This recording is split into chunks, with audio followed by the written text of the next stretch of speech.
11h midi, la tête de l'emploi avec Jessie. PNC, un métier bientôt centenaire, hôtesse de l'air, steward, ils sont ceux qui rassurent et qui permettent quotidiennement aux voyageurs d'apprécier leur expérience de vol. On va découvrir dans quelques instants les formations pour devenir PNC, personnel commercial navigant, avec les formations de Aeroschool. Alors sortez les passeports, on embarque à bord d'un vol spécial ce matin, la tête de l'emploi sur la première. Ils assurent la sécurité, notre confort, le service à bord de l'avion, steward, hôtesse de l'air, une vocation, un métier à découvrir. Aeroschool Formation, Tourisme et Aéronautique est avec nous. C'est une école, un centre d'examen. On découvre les formations pour devenir PNC avec vous. La directrice de Aeroschool, Gilda Thiebaud, qui est avec nous. Bonjour. Oui, bonjour. Bienvenue sur la première. Merci. Les stagiaires, Stéphane et Aurélie, qui sont également. Bonjour Stéphane. Bonjour. Avec nous. Aurélie. Bonjour. Bonjour Aurélie. Et chef de cabine, donc cabin crew. Leader. C'est Marion. Bonjour. Bonjour Marion. Et nous avons la formatrice de Aeroschool avec nous à nos côtés, Fauzia. Bonjour Fauzia. Bonjour. Bienvenue à tous. Et aujourd'hui, on va s'attarder un petit peu au métier, hôtesse de l'air. C'est vrai qu'on n'en parle pas beaucoup. La tête de l'emploi, steward, hôtesse de l'air. Comment devenir hôtesse de l'air ? Telle est la question, Gilda. Avec Aeroschool. Voilà, avec Aeroschool, première information de taille. Mais effectivement, pas que ça suffit pas. Il faut également, la première chose, passer un diplôme qui va permettre d'accéder aux offres d'emploi des compagnies aériennes. Et Dieu sait qu'elles sont importantes en ce moment. Et pour ce faire, il va falloir passer un diplôme qu'on appelle le Cabin Crew Attestation, CCA, voilà, qui va se décomposer en deux grandes parties, essentiellement axée sur la sécurité et le secourisme. Toute la partie commerciale est vue en général dans les compagnies qui vont recruter la personne qui aura eu son CCA. Alors ça s'organise en deux grandes parties, donc une partie théorique et une partie pratique. La partie théorique... on verra ça tout à l'heure. Tout à l'heure, bien. Oui, bien sûr. Alors mon côté. Oh là là. Pour l'instant, j'aimerais qu'on présente Aeroschool, parce que c'est vrai que voilà, ce centre de formation, ce centre d'examen est à La Réunion aussi également. On a une antenne ici. Oui, nous sommes agréés, puisqu'il faut être agréé par la Direction Générale de l'Aviation Civile. Nous sommes agréés à La Réunion depuis presque une dizaine d'années maintenant, avec, on va dire, 1 à 2 sessions par an, assez régulières. Mais au-delà de ça, nous avons notre siège social à Nanterre, en Île-de-France, centre théorique et surtout centre d'examen pratique. Avec les simulateurs. Avec les simulateurs feu, cabine en fumée, tout ce qu'il faut pour effectivement réussir la partie pratique de l'examen. Et nous avons également une dizaine de centres répartis en métropole sur les grandes villes, Bordeaux, Nantes, Toulouse, Marseille. Et nous avons ouvert cette année une antenne à Tahiti, à Papeete, et une antenne toute récente à Nouméa. Voilà, donc en plus de la Réunion, nous allons vers nos ultramarins parce que c'est important aussi d'aller à leur contact et de rendre le plus facile possible l'accès à cette formation. Les compagnies le demandent, c'est-à-dire demandent d'avoir du personnel qui vient des DOM. Tout à fait, qui vient des DOM. En l'occurrence à La Réunion. Donc il y a des périodes de recrutement qui se font. Les compagnies recrutent ici à La Réunion, donc du coup on va recruter aussi à Tahiti ou encore tout simplement. Allez, juste un petit brin d'histoire sur le métier. Hôtesse de l'air, donc dans les années 20, faut le savoir, dans les années 20, il n'y avait pas de femmes. Non. Il n'y a pas de femmes, c'était un métier d'homme. Exactement. Parce que valise à porter, etc., c'était manuel. Oui, parce que je crois que c'était vraiment très confidentiel. Encore le transport aérien tel qu'on le connaît aujourd'hui, il n'était pas du tout démocratisé. Et donc, ça restait effectivement une particularité pour les hommes que de voyager en avion. Et puis les femmes à l'époque travaillaient moins. Enfin bon, voilà, c'était toute une culture aussi, qui était différente. Et puis on a vu qu'au fur et à mesure des années, les femmes ont pris un petit peu de galon. Elles ont suivi des formations de sécurité, de sauvetage. Et puis il faut le savoir que le métier d'hôtesse de l'air arrive en France en 1946. Au sein de la compagnie que tout le monde connaît, bien sûr, Air France. Comment devient-on steward ? Comment devient-on hôtesse de l'air ? En passant le CCA, Gilda. Alors, le CCA, c'est quoi exactement ? Alors, le CCA, c'est le Cabin Crew Attestation. C'est un diplôme européen délivré en France par la Direction Générale de l'Aviation Civile.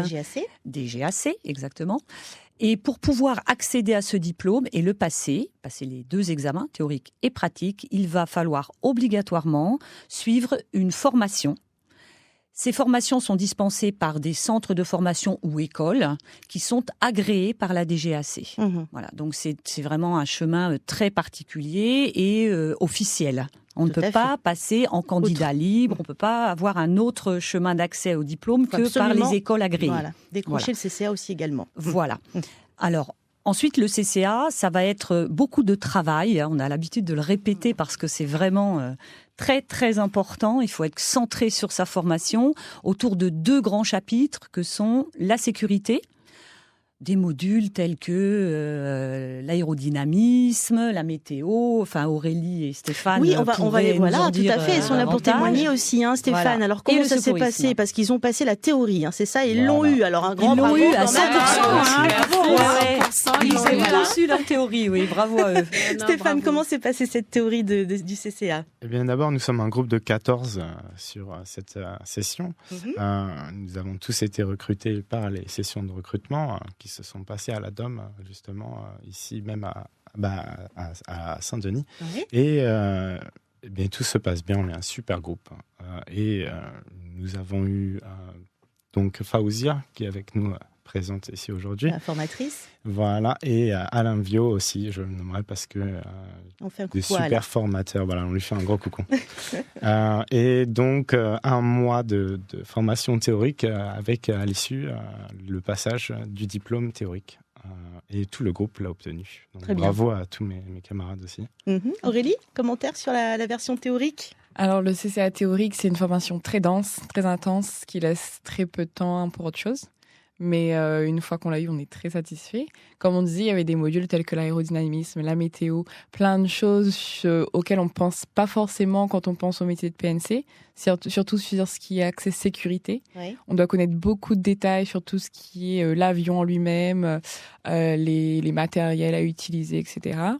Et c'est vrai qu'en général, quand on pense au métier d'hôtesse de l'air ou steward, on pense très, très souvent uniquement au service à la personne. À l'accueil, voilà, le sourire, le côté commercial. Mais avant toute chose, c'est vraiment axé sur la sécurité des passagers et tout ce qui est le secourisme en cas de danger. Et oui, la sécurité donc.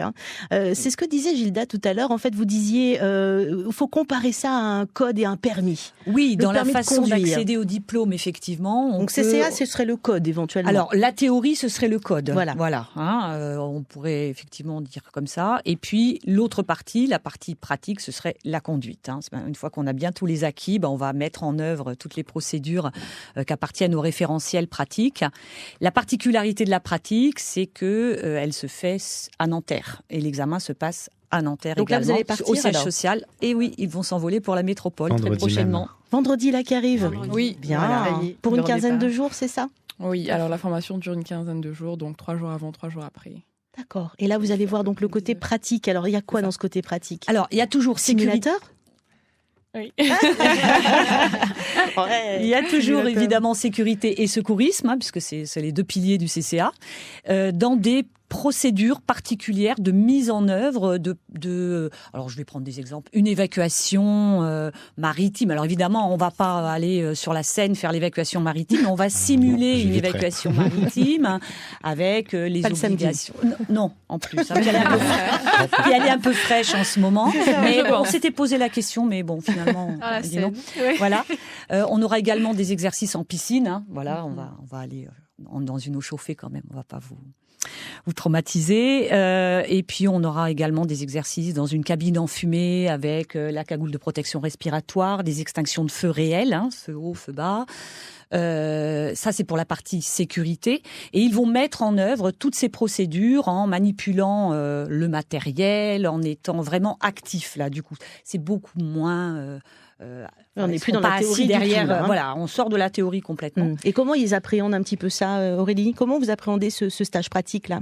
En fait, on se dit que c'est sûrement très différent de la théorie, puisqu'en théorie, vraiment, comme le nom le dit, c'est que de la théorie. On apprend, c'est beaucoup de par cœur. Là, on va vous mettre en condition situation réelle, on peut voir à quel point le stress, l'adrénaline peut jouer sur nous et savoir si on va vraiment être capable de réagir en situation.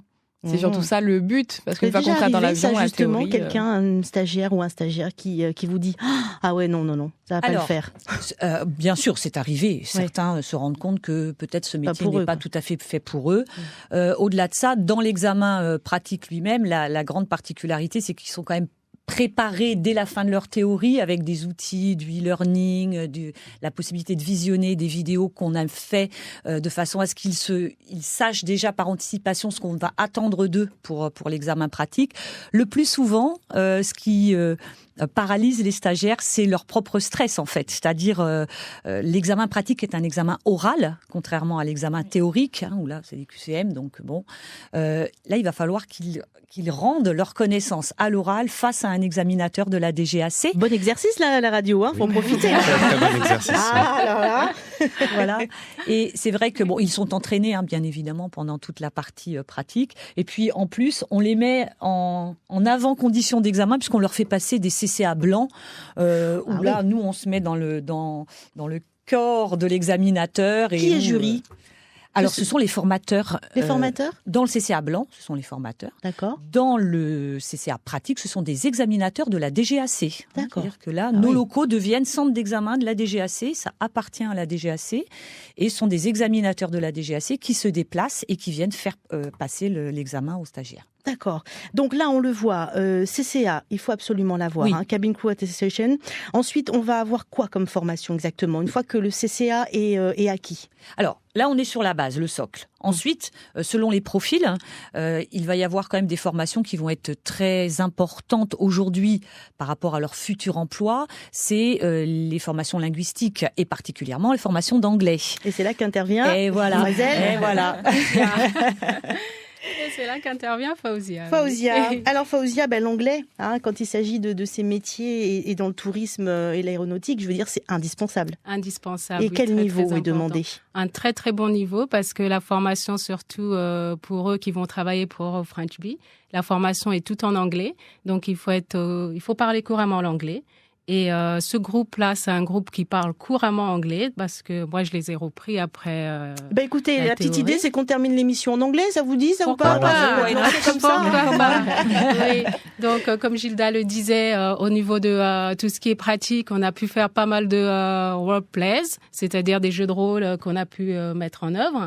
Et ils ont été, c'est vrai, ça les a mis un petit peu dans le stress à un moment donné, mais après, ils se sont mis dedans et en anglais, ça n'a pas été parce qu'il faut le vocabulaire, il faut... Est-ce que l'anglais commercial est exigé ? Parce qu'il y a plusieurs types d'anglais. Oui, alors en fait, dans le CCA, il n'y a pas d'anglais en soi, d'accord ? C'est après ça. Voilà. Mais après, pour aller se présenter en recrutement dans les compagnies aériennes... Il faut décrocher le TOEIC, non ? Alors, idéalement... C'est bien d'avoir un TOEIC. Ouais. Entre aujourd'hui 720, 750, c'est plutôt bien. Voilà. En deçà...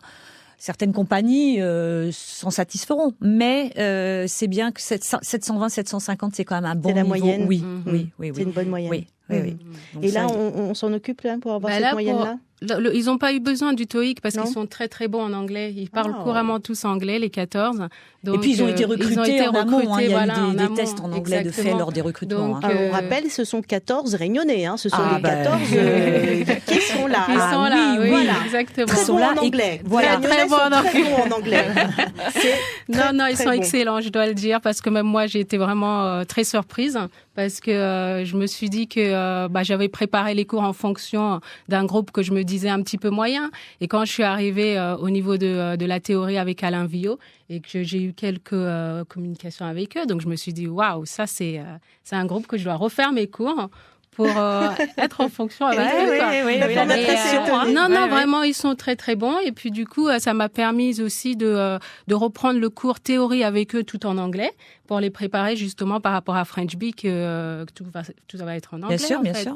Et j'ai fait pas mal de jeux de rôle.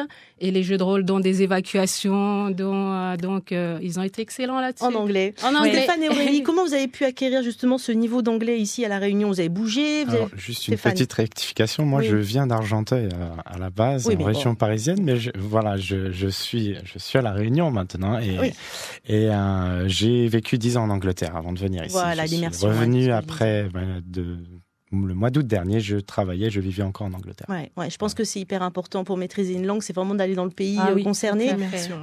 Pareil. Pour moi, c'est uniquement une question d'affinité pour la langue. J'ai toujours aimé cette langue-là. Et du coup, comme je disais tout à l'heure avant l'émission, quand on aime quelque chose, c'est beaucoup moins difficile de l'assimiler. Petite remarque qu'on a eue aussi également là par SMS, on nous dit il faut penser CCA, manger CCA et rêver CCA. C'est plutôt intense.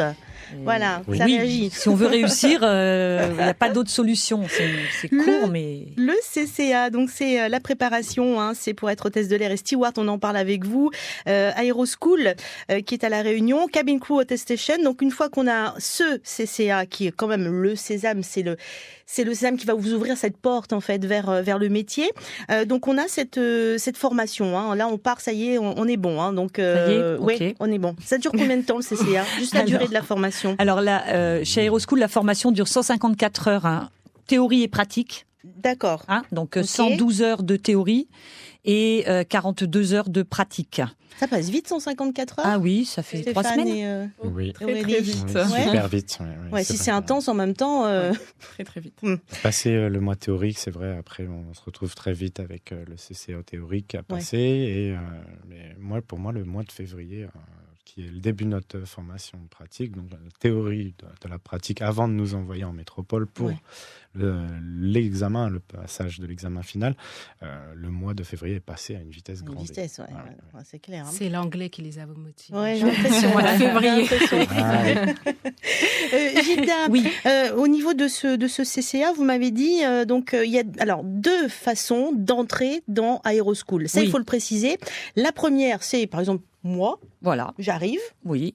Je suis pas, j'ai pas de compagnie derrière. Non. J'arrive, je veux en individuel. Être hôtesse de l'air. Voilà. On peut passer le CCA. Pas de souci. Bon. On s'inscrit. Deuxième cas de figure, cette fois, et comme Stéphane et Aurélie qu'on le précise, c'est que là, par contre, c'est une compagnie qui a recruté, qui a fait un pré-recrutement. Voilà. Alors en fait, oui, la solution pour Aurélie et Stéphane, elle est appuyée sur un désir d'une compagnie aérienne, en l'occurrence French Bee, de recruter des futurs PNC. Et là, ils vont donc, avec tous les partenaires locaux, Pôle emploi, la DOM, région, mettre en place une action particulière qui va viser à recruter des demandeurs d'emploi et ensuite les accompagner et les financer pour l'obtention de leur CCA. On en parlera, le financement. Voilà, pour l'obtention de leur CCA. À l'issue de l'obtention de ce CCA, qui est un incontournable, on l'a bien précisé plusieurs fois, ils auront la chance de pouvoir avoir un contrat de travail avec French Bee à La Réunion, puisque ce sont des Réunionnais, donc ils vont être basés à La Réunion. Et en l'occurrence, ils rentrent dans ce qu'on appelle communément l'alternance, c'est-à-dire qu'ils ont un contrat de professionnalisation où ils vont travailler en alternance comme PNC puisqu'ils auront leur CCA. Donc ils vont pouvoir être des vrais PNC à bord, encadrés par des tuteurs que French Bee va leur octroyer pour les accompagner dans le métier. Et puis, des périodes d'alternance de formation avec Aeroschool, alors à un rythme de 2-3 jours par mois, pendant toute la durée de leur contrat de travail, c'est-à-dire, si ma mémoire est bonne, ce sont des contrats d'un an qui sont signés. Donc, à l'issue de cette année, il y aura pour chacun peut-être un CDI, peut-être d'autres perspectives dans d'autres compagnies aériennes, mais en tous les cas, une formation, un diplôme, un emploi derrière qui leur aura permis d'asseoir une expérience comme PNC. Super. Et donc une valeur ajoutée dans leur profil auprès de la compagnie dans laquelle ils seront, mais aussi, pourquoi pas, d'autres compagnies aériennes. Super. Juste une question avant de passer à notre chef de cabine. Stéphane et Aurélie, qu'est-ce qui vous a donné l'envie d'aller dans cette voie, d'aller faire une formation, d'obtenir le CCA, etc. Je commence. Hôtesse de l'air. Aurélie ? D'accord. Alors, moi, cette envie d'être hôtesse de l'air, c'est la cette physique, envie de... Oh, merci. Cette envie de... Alors, une chose, non, mais il faut avoir le physique. Enfin, je sais pas, je dis ça comme ça. Il faut avoir quand même aussi la taille. Alors, je me rappelle qu'à l'époque... Non, madame, c'est de la discrimination. C'est des critères qui ne sont plus appliqués. Voilà, parce qu'à l'époque, il faut le dire. À l'époque, je suis désolée. Ça a bien changé. On regardait les critères d'Air France. Excusez-moi, il fallait faire 1m73. J'étais foutue. Il n'y avait pas que des a priori sur l'idée. Non, c'est vrai que ça existait pendant longtemps, mais ça n'existe plus. Assurez-moi, ça n'existe plus. Ça n'existe plus. On a une promotion qui comprend des filles, des garçons, qui vont de 20 à 42 ans. Ouais. D'accord. Donc il n'y a plus de critères ni d'âge, ni de taille, ni de Mais je suis sexe, encore foutue, ni là. quoi que ce soit. Je vais te Non, rassurer, j'ai passé mon diplôme, j'avais 43 ans et j'ai été embauchée comme hôtesse à 45 ans. Donc rien n'est perdu. Je savais que ça allait arriver. Bien.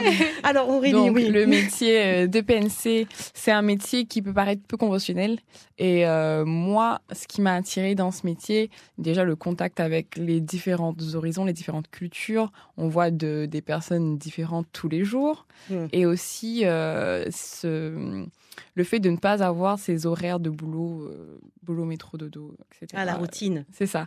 De casser la routine et d'avoir aussi un avantage qui est d'avoir du temps pour soi, mine de rien, parce que c'est un métier qui nous permet d'allier, malgré ce qu'on pourrait penser, une vie de famille et une vie professionnelle. Tiens, parce donc, que même quand on est... on abat les clichés ce matin là Et quand même Aurélie, sur le métier. Hein. Parce Aurélie, que on est je le parfait suis exemple. en formation, Ah oui. mais je suis maman d'un petit garçon. Oh. Et on me demande souvent comment tu vas faire. Bah oui, parce que Mais, souvent l'image c'est ça, c'est que l'hôtesse de l'air n'a pas de famille, elle ne c'est peut ça. pas avoir une famille ou des Mais enfants quelque part. Entre le fait de déposer son fils le matin à 8h, de rentrer à 17h, de le coucher et de refaire la même chose tous les jours, et puis ne pas être là quelques jours, mais pouvoir profiter de lui toute la semaine, le reste de la semaine, au final, en qualité de temps, je pense que la deuxième option est peut-être mieux. En tout cas, c'est ce que je pense. C'est ce que mais c'est ce que tu as choisi, c'est la qualité. Voilà. Ouais, tout à fait. Stéphane. Eh bien, pour moi, c'était une idée que je voulais réaliser depuis très longtemps. Mais donc, 10 ans en Angleterre, et puis une situation différente à l'époque ne me permettait pas de me lancer. Et finalement, cette superbe opportunité qui s'est présentée grâce à French Bee, qui est passé par ce mode de recrutement, nous a permis de rejoindre la formation. Tout à fait. Notre chef de cabine, Marion, qui est là, 11 ans d'expérience, Marion. Oui, 11 ans, ça y est, ça fait un petit moment là, et j'adore toujours autant mon métier. Depuis, je m'en lasse pas en fait. On va commencer très tôt, c'est-à-dire toute petite, c'était un rêve de jeune fille. C'est ça, à force de faire des voyages entre la Réunion et Paris, Paris-Réunion, j'étais émerveillée par ces jolies dames. Ces belles hôtesses à l'époque avec plein de critères. C'est ça. Et puis un jour, à l'époque, ouais, encore. Excusez-moi, j'ai des comptes à rendre. C'est pas vrai. Puis un jour, on se dit, eh ben pourquoi pas moi ? Et ça a été ma première idée en tête, mon premier métier. Et je suis allée dans cette direction-là. Et puis, j'ai plus jamais lâché en fait. Et puis, s'en est suivi les stages. J'ai été fille au père en Angleterre. Pendant 2 ans. Ça aide, hein. J'ai été fille au père, j'en ai profité pour aller à la faculté, à Cambridge. Et puis, je pense que c'est là, quand même, il faut partir d'un niveau d'anglais suffisant. C'est le conseil que Marion va donner à toutes nos jeunes. Oui. Surtout, l'anglais, c'est la base, je pense, dans ce métier-là, parce que, par exemple, chez French Bee, on a plus d'une quinzaine de nationalités différentes. Autant les pilotes que les hôtesses, que le personnel du sol, à San Francisco, Papeete, etc. Et si on ne parle pas anglais, ça le fait pas. C'est mal enclenché. Et tout est en anglais, les formations internes, les mails qu'on reçoit, communication avec tout le monde. Donc du coup, moi je conseille à tous les Réunionnais qui veulent postuler, commencer par ça. Très bon niveau d'anglais. Commencer par ça, puis c'est ça fait partie des tests importants au recrutement. Alors les plus d'Aéroschool, Gilda. Alors, une des premières qualités d'Aéroschool, c'est d'abord la proximité géographique, parce qu'effectivement, on est une des seules écoles qui est présente. Maintenant, je peux peut-être dire partout sur la planète, pratiquement. Tout dans le monde, allez hop. Voilà. Nous, notre vocation, c'est vraiment d'aller vers les futurs candidats, vers les futurs stagiaires. Ça, c'est la première chose. La deuxième chose, c'est la qualité de la pédagogie et des équipes qui m'entourent. Ce sont tous des professionnels de l'aérien. Ils ont été PNC, instructeurs dans différentes compagnies aériennes, parce que là aussi, je plaide pour la pluralité des modèles de compagnies aériennes, de façon à pouvoir offrir aux stagiaires une vision la plus globale possible du métier. Et ça, c'est important. Et puis cette pédagogie qu'on a mis en place avec mes équipes sur les nouveaux médias, les nouveaux supports, le e-learning tant théorique que pratique, c'est très important. Le côté ludique également en pédagogie, parce que si c'est c'est un peu rébarbatif quand même de rester, c'est vrai, 3 semaines assis sur un siège à Ah oui, non, mais ils aiment pas. Ils aiment pas. Oui, la routine, voilà. C'est pas bon. Et c'est vrai qu'on essaye toujours d'amener des plus pédagogiquement parlant pour mettre un petit peu d'animation et faciliter l'apprentissage. C'est clair. Marion, une journée, le quotidien d'une chef de cabine. Quotidien d'une chef de cabine, arrivée fraîche et dispo pour toute la nuit, ou si c'est un vol de nuit, si c'est un vol de jour, c'est exactement la même chose. On prépare son vol à la maison, on donne les positions. Comment on prépare son vol ? Alors, petite préparation. Parce que c'est toujours la même chose qu'on dit, non ? Il y a des consignes. Oui. Après, on n'a jamais le même équipage, ça c'est génial, parce que du coup, chaque vol est différent. On donne les positions à chacun, on donne les attentes du vol, ce qu'on attend au final, la fin du vol, et que les passagers soient contents, qu'ils nous disent merci, c'était génial, ça c'est la récompense. Et puis en général, ça se passe toujours bien parce que les gens sont toujours motivés. Et on est content en fait, simplement. Alors une hôtesse de l'air qui fait le buzz en ce moment sur les réseaux sociaux, je pense que vous l'avez écouté. Et on l'écoute tout de suite d'ailleurs pour terminer cette émission. Bienvenue sous le magnifique soleil de Toulouse, qui est au-dessus des nuages. Nous vous prions de rester assis attachés jusqu'à l'extinction du signal lumineux correspondant. Ceci est important car l'avion peut s'arrêter soudainement avant l'arrivée au terminal. On aimerait bien que l'avion arrive avant vous, ça risque de faire mal sinon. Prenez garde en ouvrant les casiers à bagages afin d'éviter la chute d'objets qui auraient pu bouger pendant le vol. Les téléphones portables, s'il vous plaît, doivent rester éteints jusqu'à l'arrêt complet de l'appareil. Pas la peine de se cacher entre deux sièges. Je suis grande et je vous vois, surtout je vous entends. Assurez-vous de n'oublier aucun aspect personnel comme sac, veste, valise, belle-mère et mari. J'ai eu les deux, j'en veux plus, merci, j'ai donné. Nous prions les fumeurs de bien vouloir attendre d'être dans un espace réservé. Demande d'allumer leurs cigarettes et merci d'en fumer un paquet pour moi aussi. Ça fait depuis ce matin 5 heures que je suis là-dedans et j'en peux plus. Faites attention au débarquement de l'avion, notamment si vous avez des enfants en bas âge. Merci d'avoir voyagé avec nous aujourd'hui. Nous espérons vous revoir prochainement à bord. Nous vous souhaitons un week-end très chaud ici à Toulouse. Et je parle des températures. Pour le reste, c'est à vous de voir. Amusez-vous bien. Merci. À la prochaine. Et voilà, je vais applaudir à la fin. C'est génial. C'est génial. Alors on a le droit de voilà, il y a des consignes qui sont là, mais est-ce qu'on a le droit d'apporter un petit peu d'humour ? Bien sûr, bien oui, sûr. C'est, comme je disais tout à l'heure, nous on fait des annonces en créole chez French Bee. Ouais, avec le rogaille saucisse et tout ça. Voilà, un petit proposer aux passagers d'aller manger un petit rogaille saucisse à l'arrivée, c'est quand même plus sympa. Ouais, avec un grand sourire. Et moins, moins carré. Ouais, Marion, un petit peu comme ça aussi, professionnel, mais quand il faut rigoler complètement, aussi. Complètement, c'est comme ça que ça fonctionne. Ouais, c'est comme ça que je pense que ça fonctionne le mieux. Très bien, c'est ça, ça se voit en formation d'ailleurs. Ah oui, il y a l'accueil, le commercial, etc. Ouais. Tout en restant professionnel, sérieuse. Il y a la sécurité, il faut pas jouer. Exactement. On est d'accord. Un petit coucou à passer, allez-y. Stéphane, oui, alors un gros coucou à toute notre promotion. Ils sont absolument géniaux, on s'entend tous bien.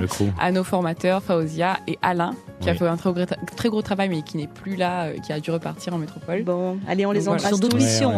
Oui, évidemment. Oui, continuez d'exercer. Merci à tout le monde.